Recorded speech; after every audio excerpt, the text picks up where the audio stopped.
had a major, I would call like a career crisis with a recent project that we did because we landed this client and it was a $75,000 project. And I was like, this is nuts. Like, this is life changing.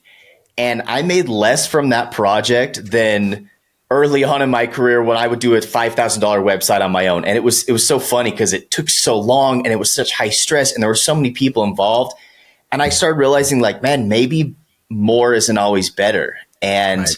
I think there is a really delicate balance between your input and the skills and resources needed for a project and client expectations and how involved they want to be. And then beyond that, kind of the typical things that we look at, how big the website is and how complex it's going to be and what types of integrations and animations and features and all these things. And so it is a very kind of fluid, crazy thing to try to nail down. So what I've really been trying to understand, and I've learned this a lot from my membership group, is finding a price ballpark that works best for you and really doing your best to nail down everything that's going to go into this project so you can really do an accurate job of anticipating what the project's going to look like, right? Because the classic mistake that I've made so many times is selling a website thinking I understood the project, and I get halfway through and I'm like, geez, this is going to be twice as much work as I thought, and it's going to take way longer.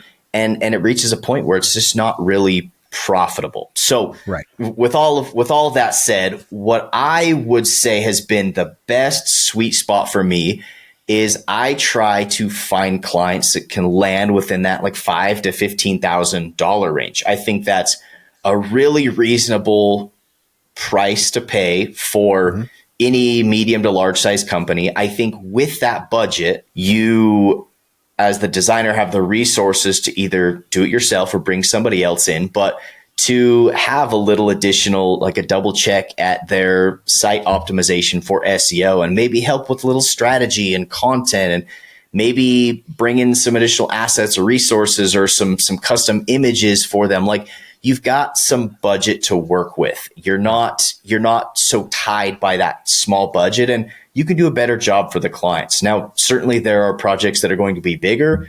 There are some that are just inevitably going to be smaller, but that's kind of the framework that I use and what I try to shoot for, because those projects always seem to go the smoothest for me and my team.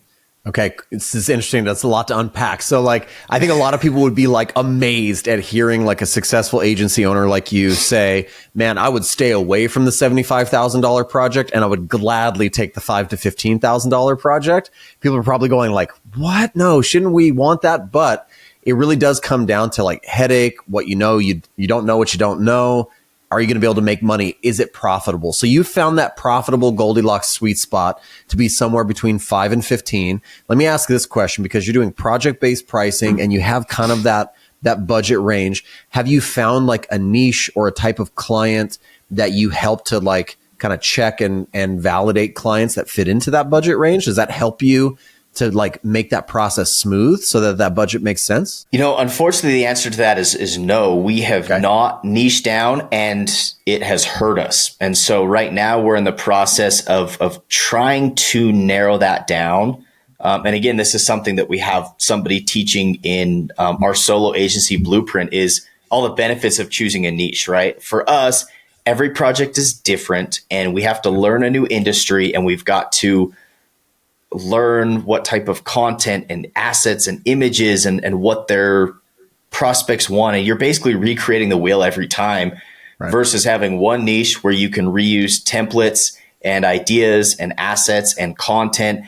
And you can just get a predictable system of, hey, here's what works. We can crank it out fast and we can get you results. And it just makes it so much easier. So actually the thing that really inspired us to put a big focus on this was one of my close friends, Fernando. He does foam parties, right? Like at these outdoor summer parties. And he charges like $1,500 for a website, and they take him like a total of maybe 2.5 hours of work. He cranks them out in 3 to 4 days, and he gets so many referrals in that niche. And I'm like, geez, what am I doing trying to recreate the wheel, trying to land these huge projects when he can crank out 5 or 10 of those a month, and he loves it and he kills it. And so, yeah, it's like anything else. Like, you might be drawn to those bigger projects, but there are so many other factors that go into it. And a niche is definitely one of them.